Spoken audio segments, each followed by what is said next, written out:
Watch my chest, stand here.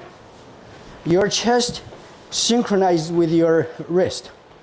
Go, wrong. It's the opposite. When the wrist goes this way, the chest turns this way. When it's like this, it's double heavy. You're losing. Go. Can you see? Losing. With some strength, you see. Go. Strong, stronger, stronger. If my chest goes same direction, can you see you got me? But see, it's the opposite. Oh, okay. So I was doing this. Yeah. Yeah, it's very difficult. It's a rhythm that's totally off. It's counterintuitive. Yeah, Counterintuitive a little bit.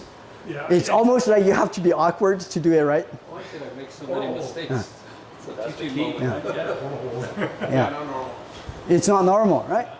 It's a very weird feeling, right? See, to the touch, it doesn't matter where. Can you see we are doing this? Otherwise, we're only here.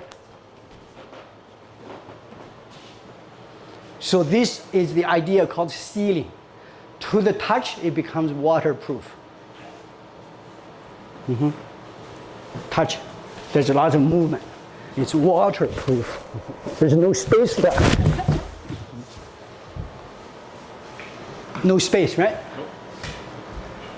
Like a snake, no power, but constrict. In the end, you have no more power. At the beginning, you start to feel you can't breathe. The end result is you have no more power. If you can't breathe, your body is like this.